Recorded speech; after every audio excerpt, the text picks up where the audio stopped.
Hi. Hi, Sarah. How are you? Hey. Sarah, well, welcome to Saving Culture from Itself.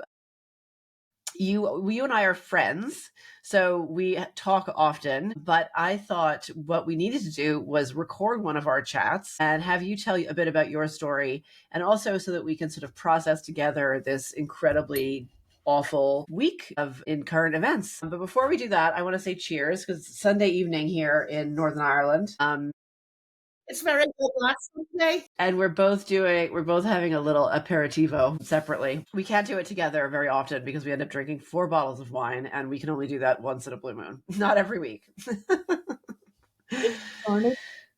It's carnage, yeah. So Sara Morrison is a Belfast woman, as you can probably have been able to tell from her accent. And Sarah and I met in 2023 following the Let Women Speak event that was held in Belfast that April. And Let Women Speak, in case some of you don't know, is Kelly J. Keane, aka Posey Parker's pro women's rights rally that she does all over the country, in fact, all over the world. And she came to Belfast, and Sarah and I were both in the audience, and we both got up to speak. Now, from there, Sarah, I'm actually going to let you just dive into to what happened to you after that day in April 2023. Yeah. I mean, well, it was funny. There was heightened tensions, I think, before she even came to Belfast because that had been that was very quickly after she'd been in New Zealand when she had been attacked. And there was all the stuff that happened with the Antifa in Melbourne as well. So it was all a bit, but anyway, just to give a bit of background, I'm from an arts background. I've worked for the Green Party, lefty, lefty, lefty as they come.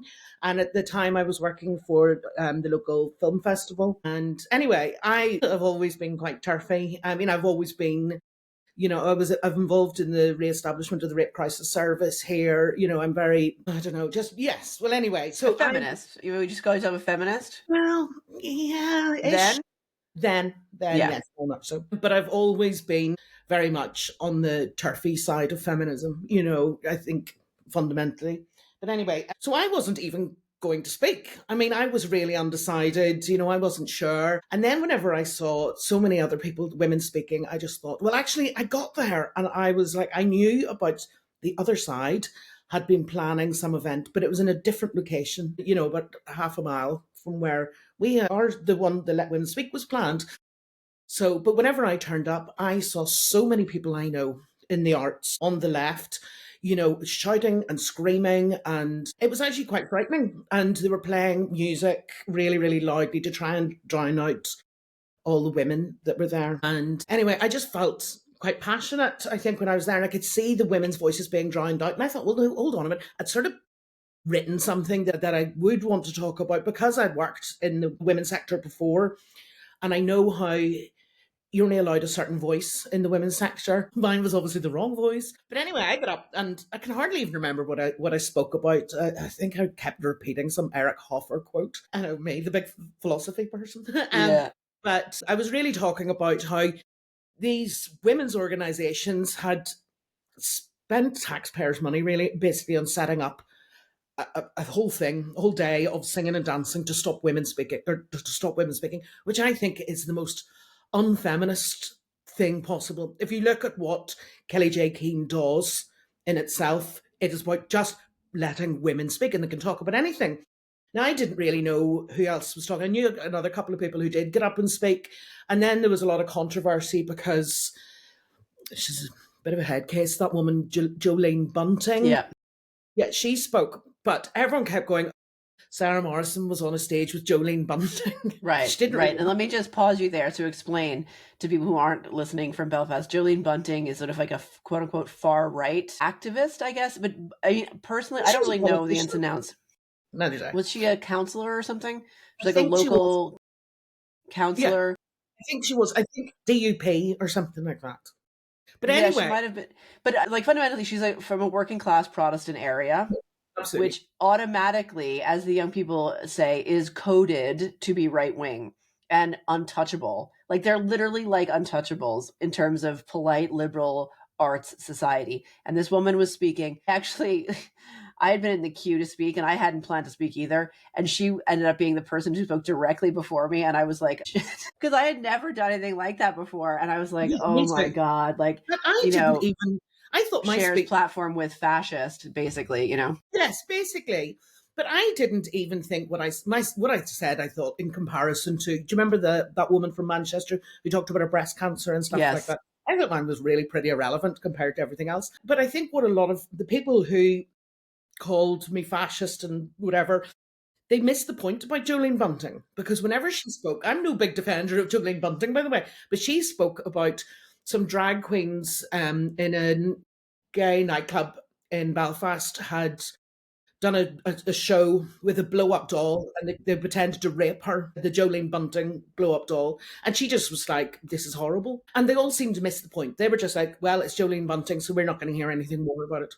But anyway, and I remember a friend of mine was texted after I spoke. This person who we both knew went, "Are you okay? I've just seen that Sarah spoke." And he was like, "Yeah, fine, we're going for a pint later." And then I was like, why are people talking about me? So and then I saw online someone set up an account. Now I know who this person is, and I won't say any more about it. The police went and spoke to her. She set up an account, was tagging the film festival, was tagging all our funders and sponsors, pictures of me, videos of me, and it just went on and on and on. And I was terrified.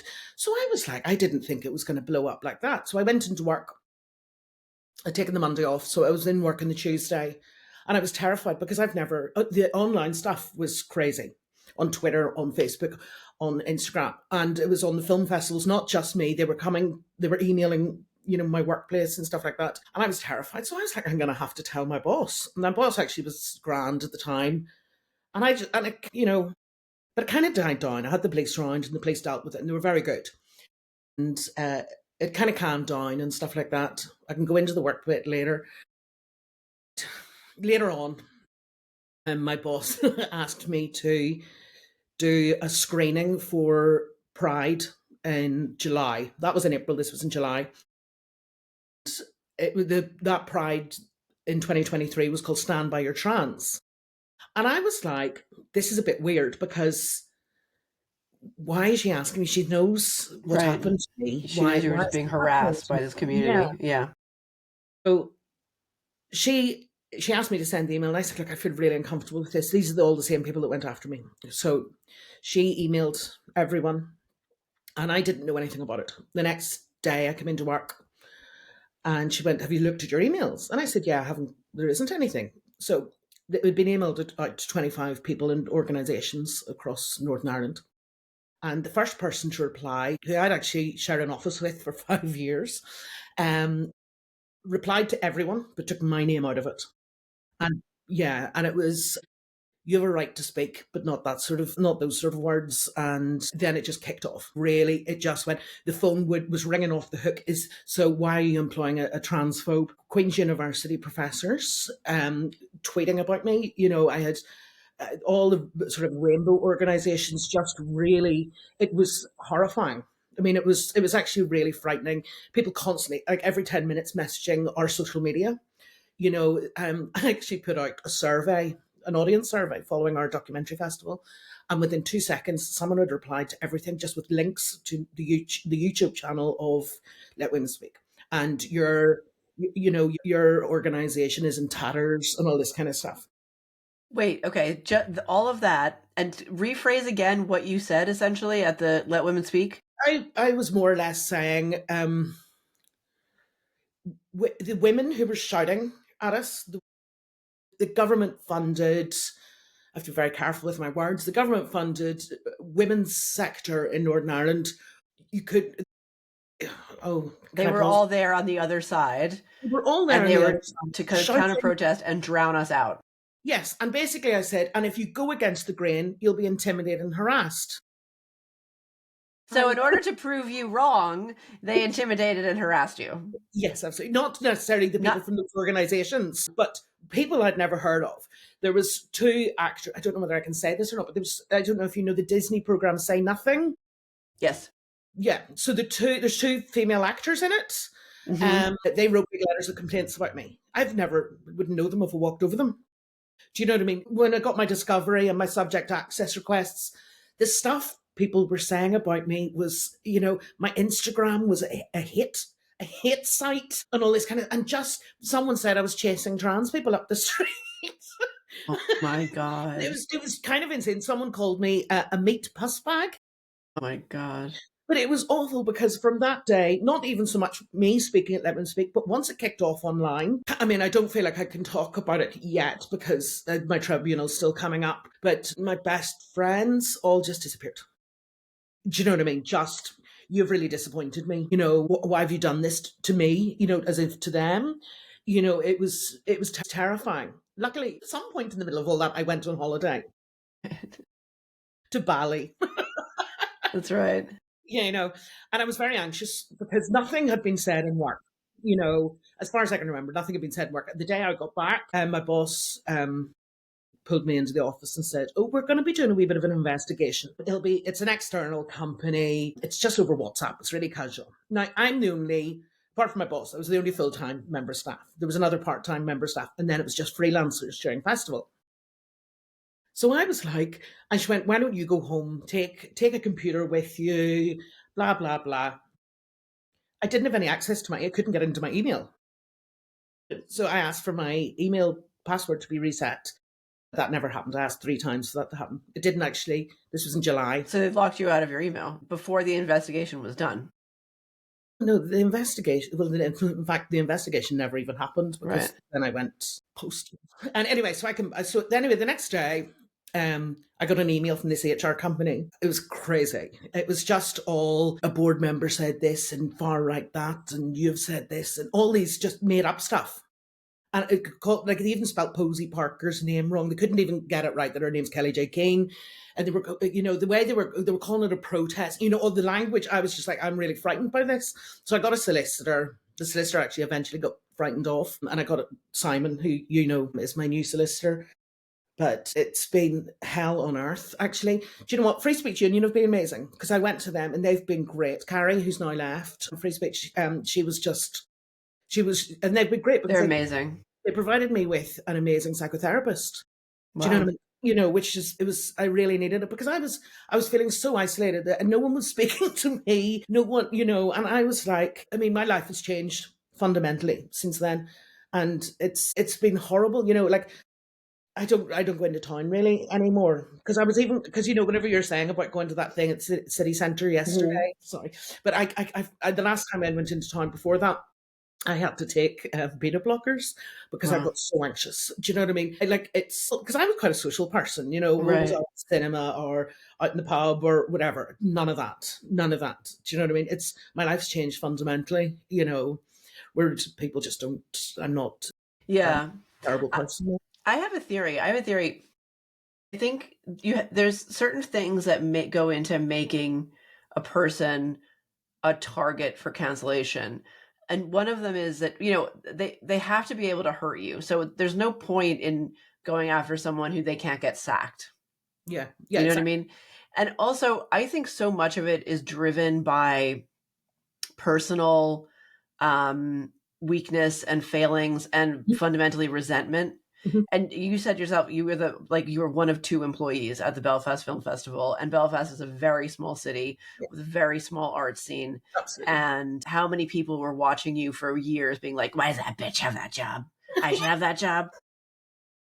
Well, I mean, I don't even know that, but like, and I've always, I'm hypothesizing. yeah, I mean, I've never been. I always talk openly and honestly.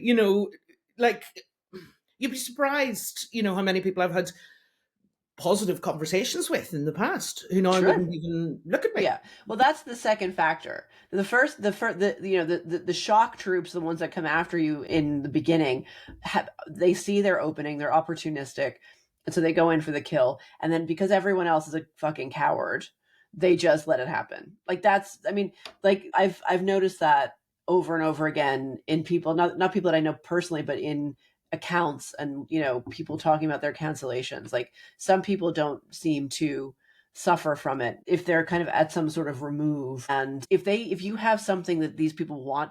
All of woke is based entirely on resentment. There's literally nothing else to it, resentment and fury. Absolutely. And I think to want someone to lose their job is, I think there's something missing in a person where Yes. you want to cancel someone else. Yes. What I've seen this week, with libs of TikTok wanting for everyone to lose their jobs as well. I mean, I fundamentally agree with freedom of speech. Yeah. I can just make a decision. I don't like that person, but Right. I don't think people should be losing their jobs. I don't mind being called out on it, but I don't think people should be losing their jobs. I actually, and I haven't really, I'm still mulling this over, but I kind of am glad they're losing their jobs.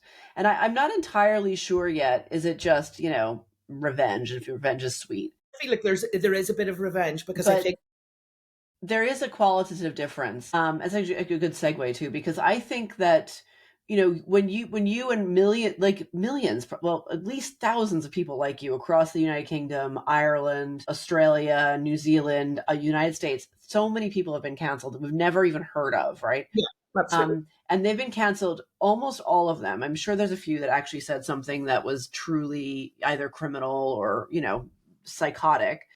People were being canceled for saying things like why are government funded women's organizations trying to stop women from speaking? Yeah. Okay. Yeah. Now that is not cancelable language. However, after an event which literally was one of the most beloved conservative figures and one of the most famous content creators and influencers in the world, and the world watched his neck be blown apart, and then people are running around on their public channels, Yes. many of them in jobs of responsibility, like with children and Yeah. customer facing, And and university. universities, and celebrating the assassination of a beloved figure in front of his wife and children. But even if it wasn't in front of his wife and children, I've heard separate accounts that maybe they weren't. Doesn't matter. In front of the world, so his children will grow up and be able to see that someday. Yes, absolutely. I'm sorry, those are qualitatively different Yes, statements. absolutely. And I don't think you should be imprisoned. That's one thing. I don't think they should be going to jail. Although, no, I'm kidding. I don't think they should go to jail. I have no sympathy for them. I don't think they should be going to jail. I, however, think, you know what? Fuck around, find out. Okay. You're getting a taste of your own medicine. We didn't deserve it. And if you can't, do not dish it if you cannot take it out. If you cannot, what's the phrase? Don't dish it if you can't take it. I don't know. No, I got you. I know. Don't dish it out. I can't believe I'm messing it up. Don't dish it out if you can't take it. Yes. Okay. I know, absolutely.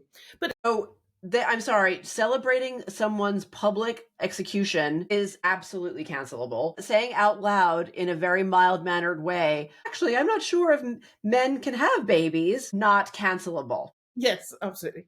I mean, I totally agree. I mean, I do at the beginning, but I just think I don't want what's happened to me happening to anyone else. Yeah, that's good. That's a fair. That's how kind I am. You're so kind.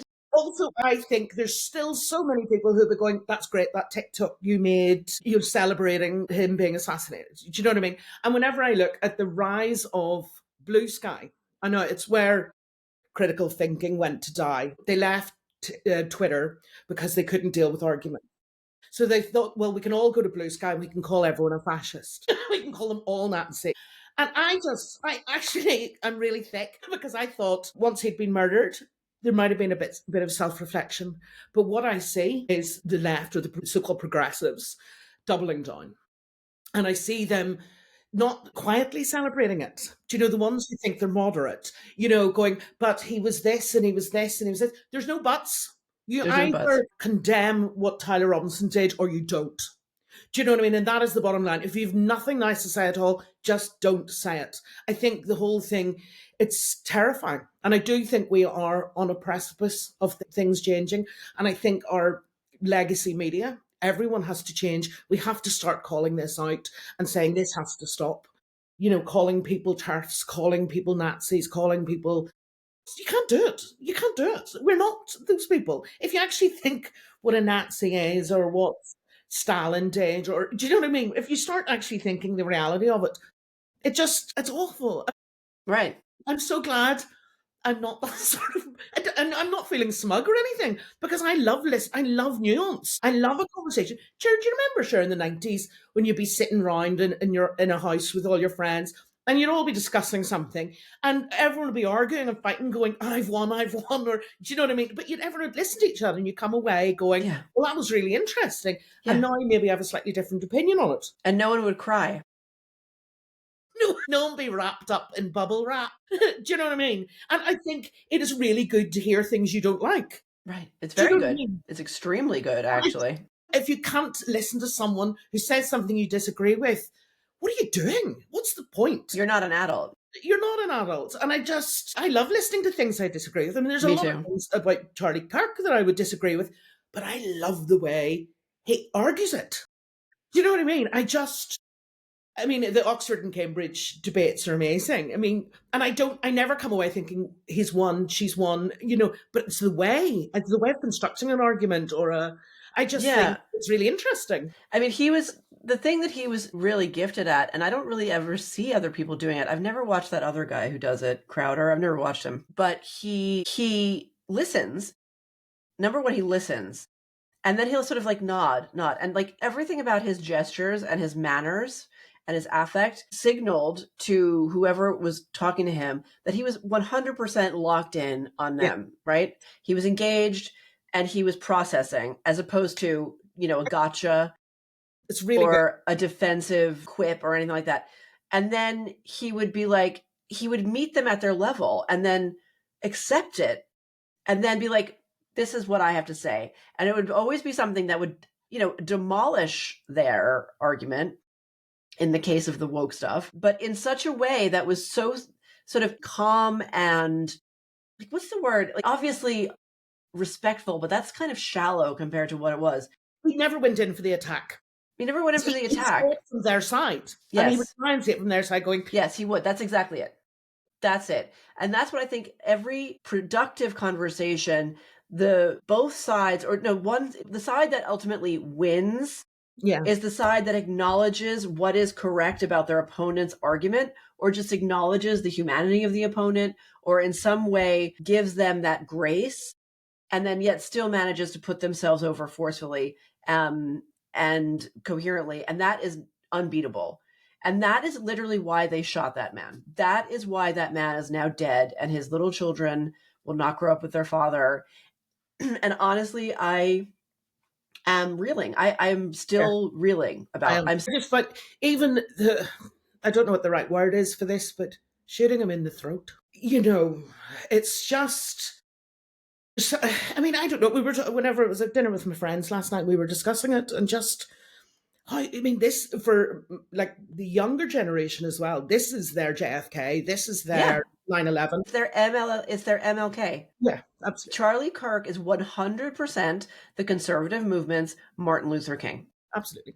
I absolutely agree. I absolutely agree. And I just, and he was a force for good, just to open up that let's discuss things.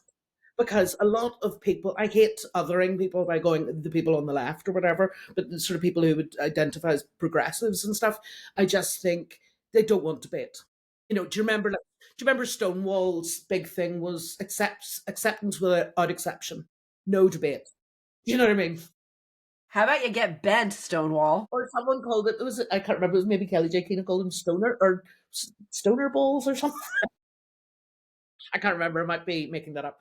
Yeah, no, I mean, I am so finished. I am done with the pussyfooting around the way they set up the rhetorical setup by which we have to apologize and we have Yes. to acknowledge. Like, I actually don't. I mean, I think as much as I love what Charlie did, and actually, I obviously at a very very small scale I do similar things if I'm in public conversations with people Yeah. who try and gotcha me or try and Yeah. one up me, and I'm like, I will acknowledge that like they have a point sort of, and then I'll come back and give my thing, and I understand, and it just feels good. It's a good way of going about it, but I am done in terms of the actual the woke.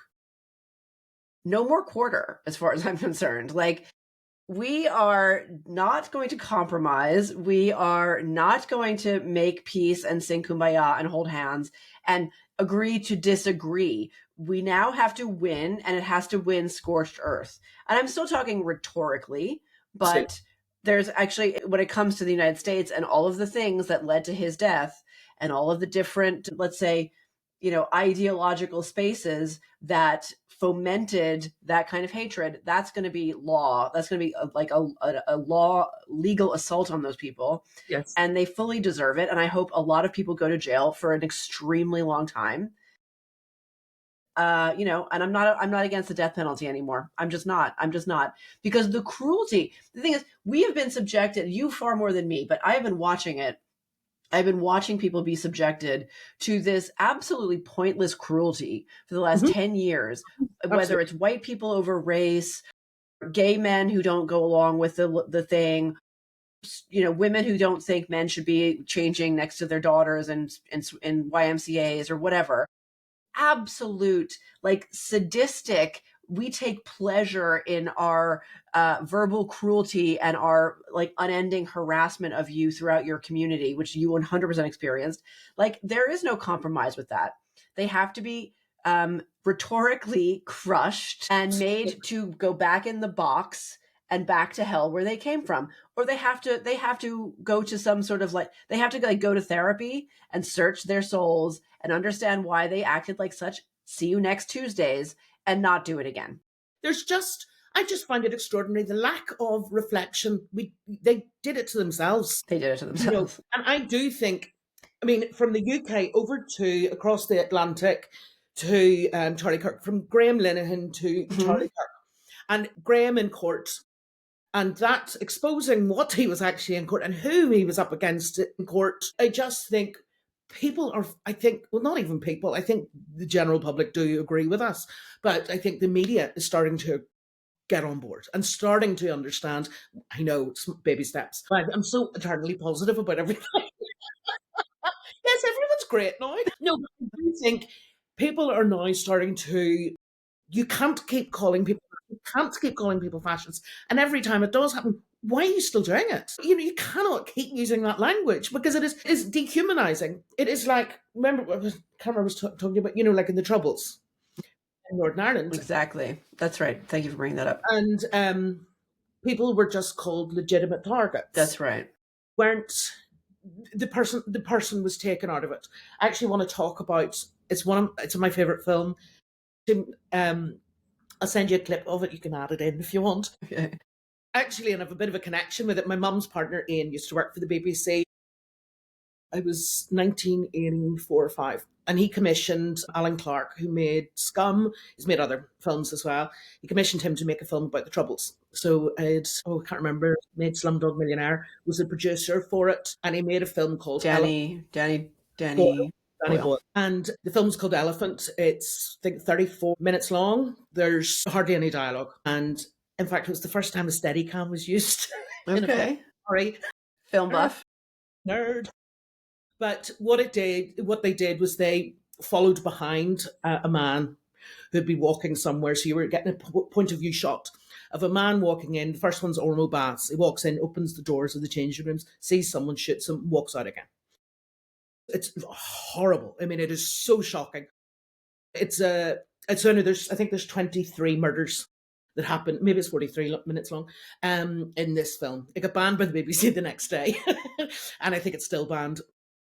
But it was about the banality of evil. Every taxi driver that was shot, someone in a shop, someone who'd spelled the word who wrong. Do you know what I mean? For any reason whatsoever, a mistaken identity, anything, taken into a field and shot. And the film was a reflection on the banality of evil. Yeah. And I find it, censoring a film as important as that, and which I think is so important. And I think that's the banality of what people do when calling people fascists, TERFs, Nazis, and stuff like that. But a little connection with that. Gus Van Sant then made a film about the Columbine, Right. and he actually named it Elephant after. Wow. Yeah. Well, I'm glad you brought this up because you wrote this incredible piece for Genspect. Is it published yet? Okay, well, by the time it comes out, it will be. But and that was such a good point because again, I just want to like back it up a tiny bit because a lot of people watching this will be in the States, and everyone knows about the Troubles, right? Everyone's heard of it. It was a pretty big deal everywhere. No, it was like very covered. It was like a huge, it was a news story everywhere. But that was what I mean. So once the so-called military objectives of the IRA, obviously that was to fight the British Army, but after like in very short order, the British Army just made it so that they couldn't get hit by the IRA, and the IRA went searching for softer targets, Yes, absolutely. softer and softer and softer targets. And obviously the loyalists did similar. They were also going after soft targets. So you had both paramilitary organizations essentially hunting down, like you say, taxi drivers, cleaning ladies, of ill repute, whatever struck their fancy. And these people were designated, as you said, Legitimate targets. legitimate targets. And how different is that to what woke has done, except that they haven't managed to shoot us all. They've only managed to shoot Charlie, and they managed to get a shot at Trump as well. They just didn't hit him. I mean, they didn't hit him properly. Like, I actually think about this. So it was such a brilliant observation of yours, because I think I wrote about this years ago in Substack, that Northern Ireland invented identity politics, and 3,000 people died. 3,000 people died because of our identity politics. And it's a very much the same paradigm in terms of it's very borderline personality disorder, where where one person or one organization is claiming the moral high ground, and also claiming victimhood whilst victimizing people over and over and over again. And in the case of the IRA, and again, the loyalists were absolutely abominable. I'm not defending them, but the IRA were more sophisticated, and they were smarter, and they were more developed in their messaging. And their messaging was, we are the saviors, we are the martyrs, look how terribly we're treated. Because when we go on a bombing campaign, the police, the British soldiers dare to shoot us dead. I'm like, well, maybe you shouldn't have been putting a bomb somewhere. You know what I mean? Like, that's the paradigm. Yeah. That's the paradigm. And I grew up in that paradigm, and I grew up justifying that to myself. Like, oh, well, they might have been trying to put a bomb in a British Army base on Gibraltar, but that they were doing it for good reasons, as if there could ever be a good reason to commit a terrorist attack. There is no good reason. There's None. no good reason. There's no good reason whatsoever. And then I think it all came back to everyone when that young journalist was murdered, Lyra McKay. Do you know what I mean? Everyone went, oh my God. And I think everyone got like a shockwave of, we don't want that happening again. Yeah, we need to rein this in a lot. Yeah. Do you know what I mean? But it's like that. I don't know if you've ever seen that amazing film, Lost Lives. It's a local film. I have. It's actually brilliant. And it'd be good. You could put a wee link in for it. I mean, I don't know if you can actually still watch it. Lives. And it was. Who did that? I think Barry McCaffrey and the other guy, journalist. I can't remember. Okay. It was Double Point Films. Okay, yeah. But it's a brilliant film, and that talks about all the people. It sort of memorializes all the people that were murdered in Northern Ireland, and it was just very poignant at the end when they added Lyra's name in. Every single person that has been murdered during the Troubles for whatever reason, it's appalling. It's appalling. Every single one. Can't condemn. It's like McConville, Jean McConville, Yes. and Flats. If everyone needs to condemn that outright from whatever side you're from. The same as Charlie Kirk. Now, I'm not comparing the two. I think I can't really. It's funny. I've hardly really slept properly since it happened, and I feel like, am I being a total drama llama? I feel the same way. Am I trying to make this all about me? Actually, do you know what? I've got to say something. Maybe I'm positive again. Since I started a new Twitter account with them whenever I was, after I'd been damned to hell. And you know what? I have found so many amazing women and men on Twitter. And, a woman from Twitter actually sent me a lovely wee note. Like, she had found a little screenshot of something really lovely to help me understand why I was so upset about Charlie Kirk. Do you know what I mean? The number of women that, I think there's a lot of, with our, genuine supports, you know what I mean? I mean, there's a few rogues. I just think I've never felt so supported in the last couple of years. Yeah, I know. Not only my ex-friends, but I don't want to be friends with people who can't, exactly, go, well, that's your thought. Exactly. Do you know what I mean? But yeah, no, exactly. I find it, I saw that really grim video I saw that, and I was really taken aback. Yeah, I can't. I'm still. Yeah, Yeah. and I just, but I'm so glad they've caught someone. Do you know? But I feel like I'm a bit obsessed with it as well, and Yeah. I feel like I'm just reeling from it, and I Well, I think have a theory.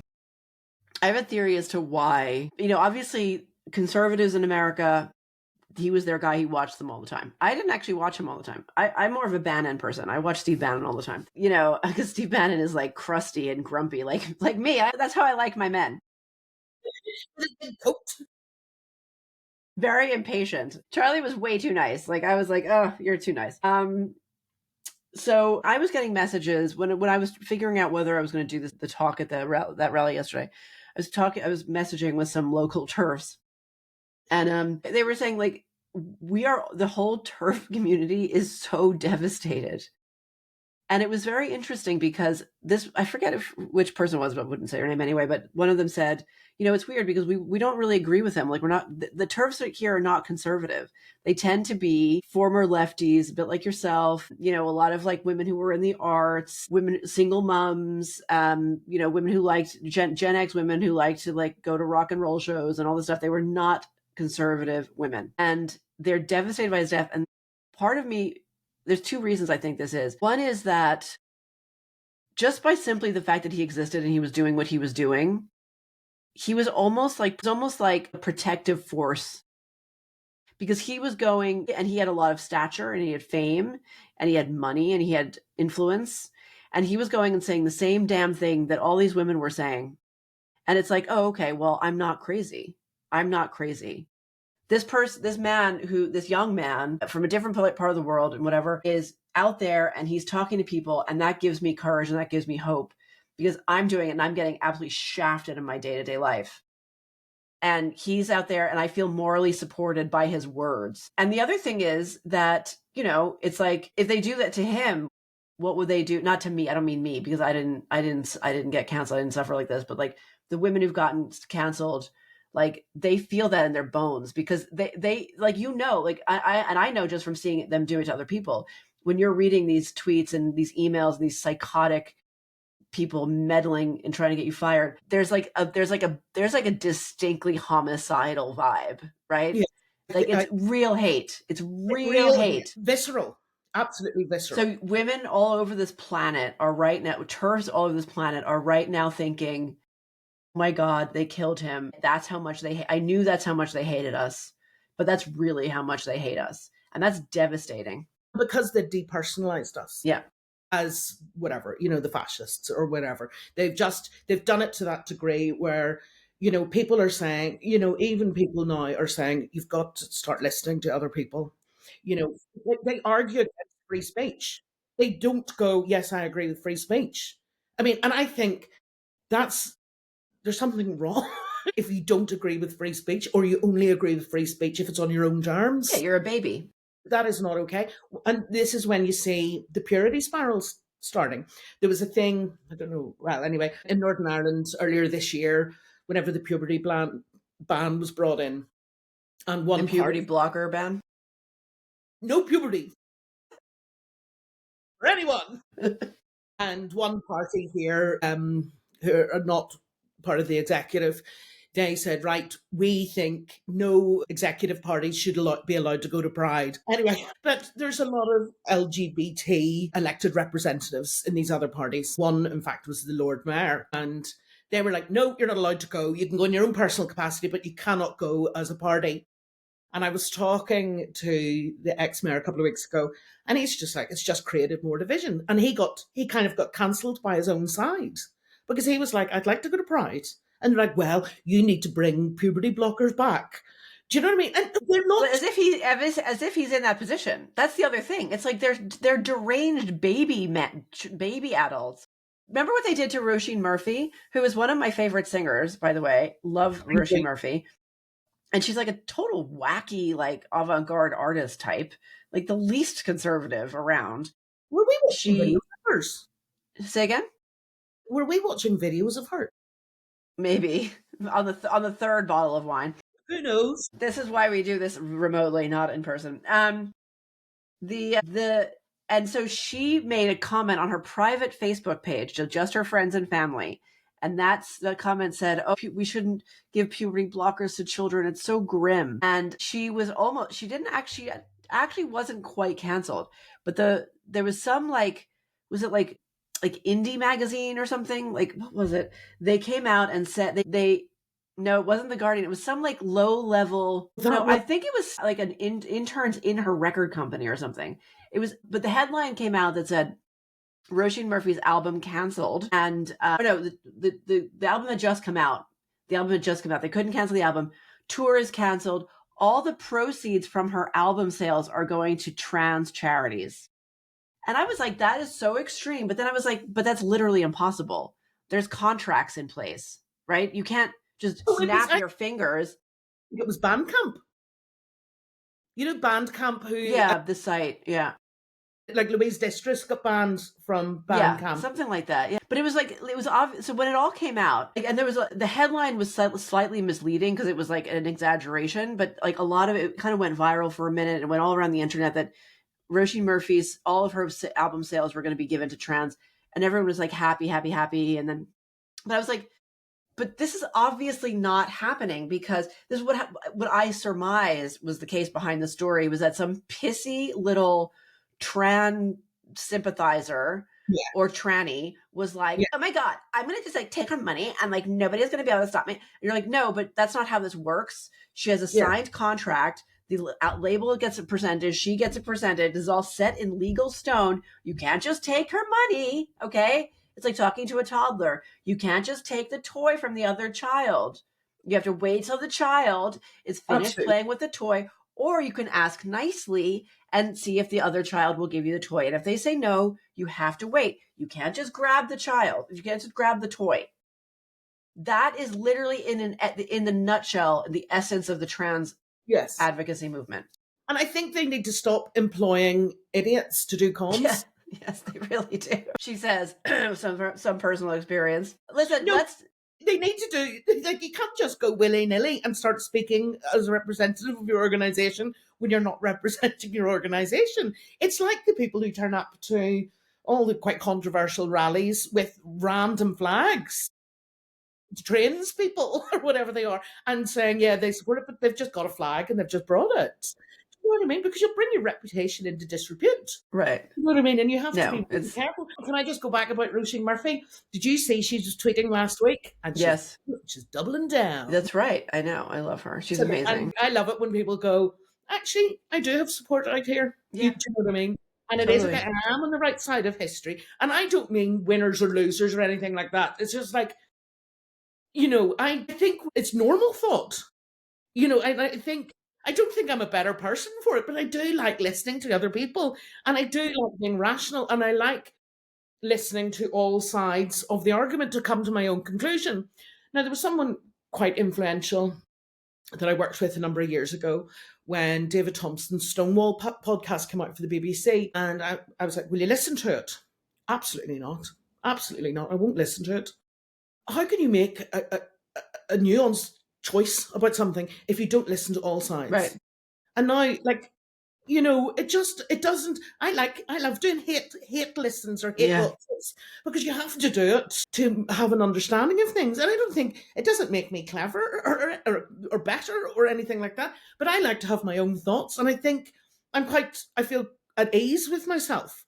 You know, I'd be sitting, and I used to blithely just go, yeah, whatever, yeah, I'm going along with that, whatever, without thinking. But I don't think, you know, I think you shouldn't, this is my, if I was president, you're not allowed to say anything unless you know everything about it. Just don't say things just to go along with it. Do you know what I mean? Do you remember that day everyone was posting on Instagram, all roads lead to Rafa or something? Something like that. Yeah. All eyes on Rafa. All eyes on Rafa. And I was like, do they even know where Rafa is? Yeah. Do you know what I mean? Do they know that? I mean, I don't want to talk about Israel. No. We have enough problems. I really liked it. What do you call her? Tracy Edwards, you know, the round the world sailor. Yeah. And she did an article in the Telegraph recently, and she said 3 things I don't talk about at a dinner party. One was veganism, Palestine, or turf stuff. Wow. Yeah. I think they're good rules. That's smart. They're all interconnected. Yeah, they're all No, nothing could interconnected. hold me back. Well, this is another good segue because we've got like 10 more minutes, and I just want like I want to talk about like ended on a happy note, because when we were first sort of chatting at first, we realized we had basically grown up in the same bars. And our schools were less than a mile apart. We went to almost like not sister schools exactly, but almost, right? So, and these schools are in like the nicest part of Belfast, the most upper middle class part of Belfast, and these two schools were known for being the schools where the rich girls with the bouncy hair attended. Mine was co-ed, and yours was all girls. Yeah. And so that was funny. And we're in the same year. And I remember this funny moment where I was like, we were going through all the people we knew in common. I don't, there's so many names I don't remember. And I was only there for 3 years. So it wasn't like my whole life was spent around these people. But I took out my phone and I went through my Facebook photographs because someone had posted some high school photographs, and I showed you the picture and I was like, is that, and you like knew the person's first and last name, and I didn't even know the person's first name and last name, and I was in the photograph with them, and you were like, oh, that's so and so, she was my best mate in primary school. And I was like, that's so weird. And then we were talking about Lavery's Back Bar, which was the place all the indie kids hung out. Yeah, absolutely. We must have been hellions, friends in another life. Yeah. I bet we knew each other back then, though. I had blonde hair then. You're gonna have to dig up some pictures and show me, because I don't. I wore terrible clothes though. We all did. We all dressed like we were like fishing out of garbage cans. Like that's what we looked like. That was the style. Do you remember the long sleeve T-shirt with the short sleeve? Yes. And every sweater had to be pulled down past your hands with lots of holes. Well, we were pretending we were from Seattle at that stage. Basically, yeah. You used to like want to like put cigarette or hash joint burns in your clothes. Like that's what you would like. You would literally it's like basically set yourself on fire just to look cool. But then you went on and had a very glamorous life, didn't you? Well, unintentionally. Well, tell us about it. Nothing in my life is a choice. Maybe that's where I'm going wrong. I don't know. I feel a bit embarrassed about it. Why? Just because it's a bit embarrassing because I'm a right-winger. Stop. So I was at Liverpool. John Muir's doing textiles and not really doing very well at it. And the man stopped me in the street and said, could I take your photograph? And then this photographer's wife actually rang me one Sunday and said, can you come down to London? And I'd never been to London. I think I'd been to London in primary school, but that was it. And she said, can you get the train down to London? Because I want to take your photograph for a Suede record cover. Wow. Have I not showed you that? No, definitely not. I'll send it to you. It's great. And it was really, really good fun. It was amazing. Because the art director was Peter Saville, who did the really famous, what do you call that band? Joy Division. You know, the Joy Division. He was the art director for it, and it was all very glamorous and very drama. But then he asked me to come back and do a photo shoot for Vogue, which was amazing. It was actually the month before Princess Diana died. Wow. But it was July 1997. Yeah. I think it came out. It was the April edition, but it came out in May or something like that. And it was very exciting. It was kind of mad because then I just left university right. and moved down to London and was doing other stuff. It's great because I got to go to New York and Italy and all this kind of stuff for modeling assignments. Yeah, but I had to go. Actually, no, there's so many embarrassing stories for it. I had to go and do a Photoshop for Valentino in Italy. Photoshop. No one could speak any English, and obviously I couldn't speak any Italian. And we were in this beautiful big old house, and they were dressing me, and they put these boots, like knee-high boots on me, and I was like, they're the wrong side, but they wouldn't listen to me. Like the wrong foot?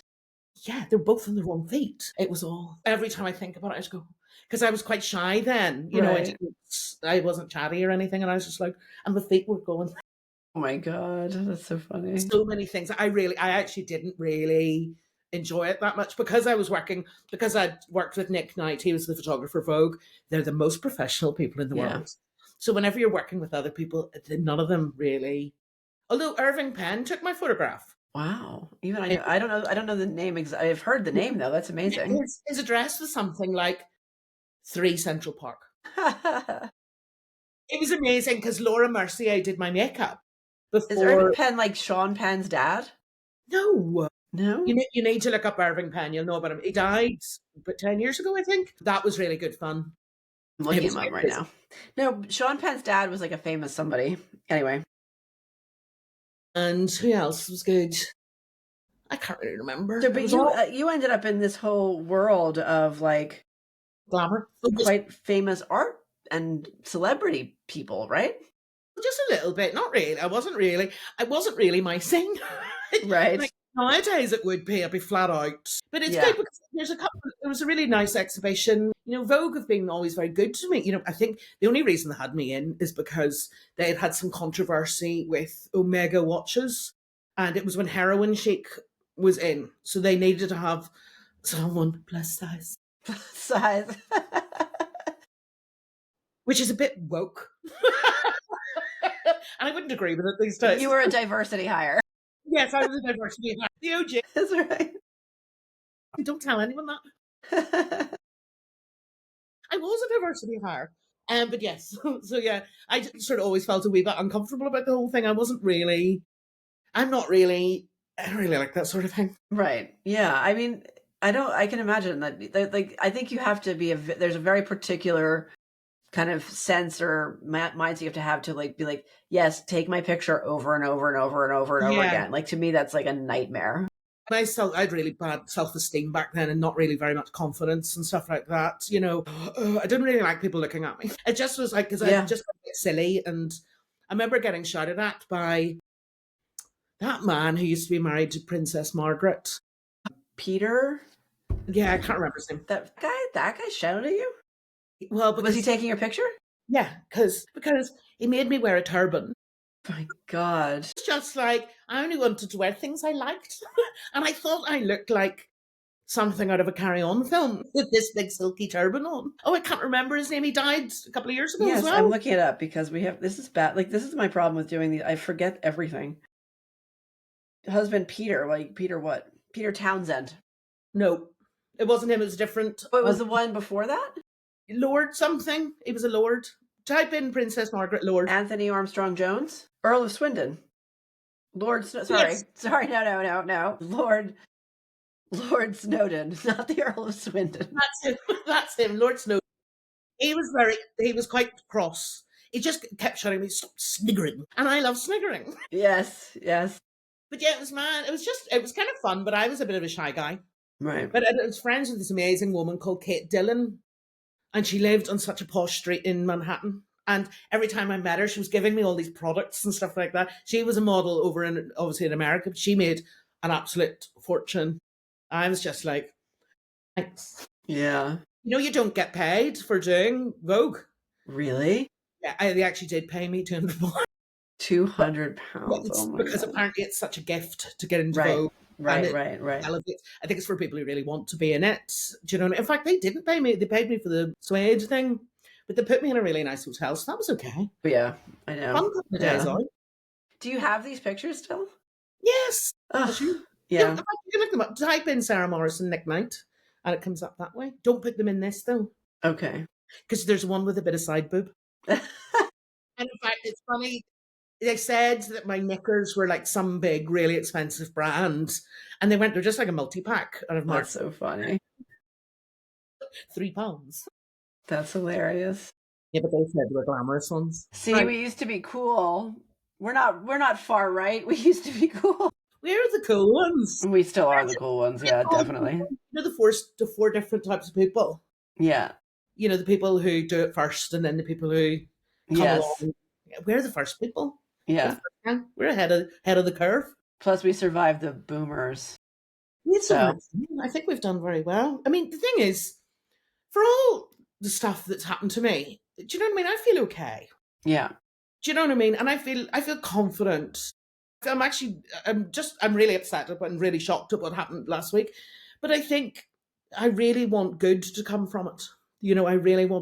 I want there to be a sea change in society of how we deal with these Antifa.